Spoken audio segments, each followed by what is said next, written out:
নমস্কার বন্ধুরা, আজকে শুক্লা রান্নাঘরে তেল ছাড়া আলু কুলচা হবে। তার জন্য আমি দইটাকে ফেটিয়ে নিচ্ছি। দইটার মধ্যে দিয়ে দিচ্ছি হাফ চামচ খাবার সোডা আর দিয়ে দিচ্ছি 1.5 চামচ বেকিং পাউডার। এবার ভালো করে আমি মিশিয়ে দেবো, তাহলে দইটা ছেপে যাবে। আমার মেশানো হয়ে গেছে। এখানে নিয়ে নিচ্ছি আমি 500 গ্রাম ময়দা। এখানে দিয়ে দিচ্ছি স্বাদ মতো নুন আর অল্প একটু চিনি দিয়ে দিচ্ছি। চিনিটা আমি গুঁড়ো করে নিচ্ছি। আপনারা চাইলে গোটা চিনিও দিতে পারেন, তবে গোটা চিনিটা মিশতে একটু দেরি হবে। ভালো করে মিশিয়ে দিচ্ছি আর দিয়ে দিচ্ছি অল্প পরিমাণ তেল। ভালো করে মিশিয়ে দিচ্ছি, তেলটা ভালো করে মিশিয়ে দিলাম। তবে তেল বেশি দেওয়া চলবে না, তেল দিলে খাস্তা হয়ে যাবে, মুচমুচে। এবার দিয়ে দিচ্ছি দইটা কতটা ফুলে গেছে।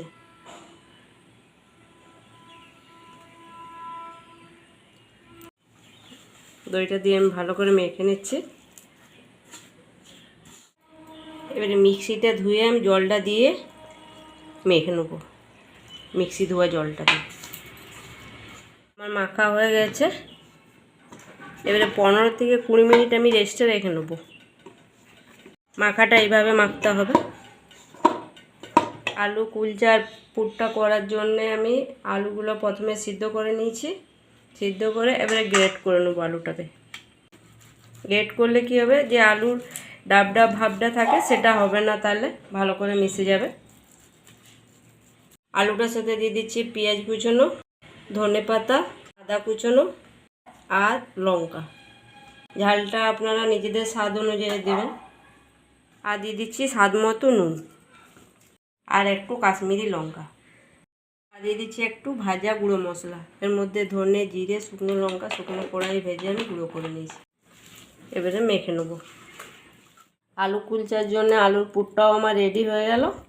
আমার 15 থেকে 20 মিনিট হয়ে গেল। এবারে উপর থেকে একটু ময়দা ছড়িয়ে দিচ্ছি, তাহলে হাতে লাগবে না। আর একটু মেখে নিচ্ছি, তারপর লিচি কেটে নেব।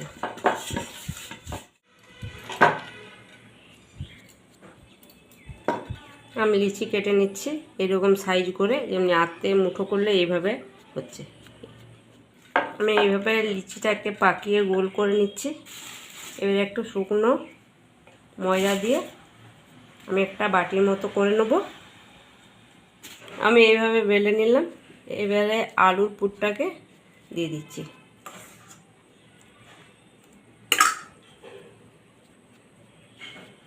এভাবে মুখটাকে বন্ধ করে দিচ্ছি।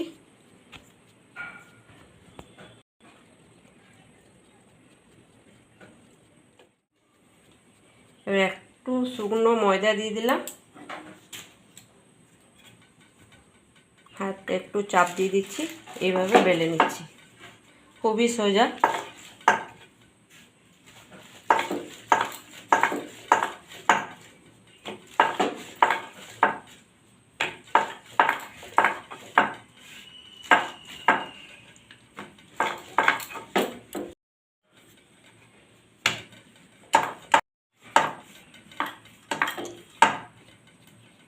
এর মধ্যে দিয়ে দিচ্ছি ধনেপাতা।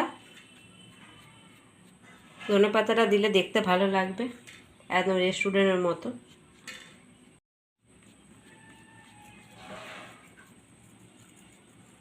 আর দিয়ে দিচ্ছি কালো জিরে। সাদা তিল কিংবা কালো তিলও দিতে পারেন, তবে আমরা তিল এখন 1 বছর খাবো না, যেহেতু আমাদের লোক মারা গেছে। এবারে উপর থেকে আমি বেলে দিচ্ছি। আমি ওইভাবে বাকিগুলো সব করে নেব।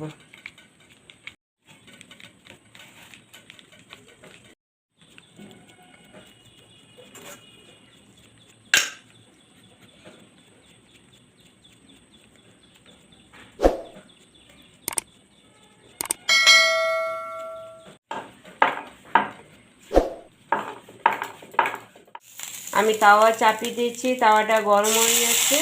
তাওয়ার মধ্যে জল দিয়ে দিচ্ছি। এবারে দিয়ে দিচ্ছি আলু কুলচাটা। এরপর ঢাকা দিয়ে দিচ্ছি যতক্ষণ না জলটা শুকাচ্ছে। আমার এক পিঠটা হয়ে গেছে, এবার উল্টে দিচ্ছি। কত সুন্দর হয়েছে।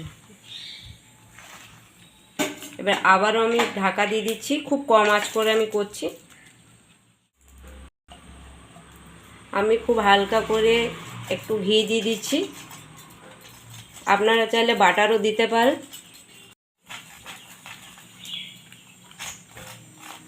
আমার এটা হয়ে গেল, আর বাকিগুলো আমি এইভাবেই সব করে নেব। এইভাবে ফুললে জানবেন যে ভেতরটা ঠিকঠাকভাবে হয়েছে।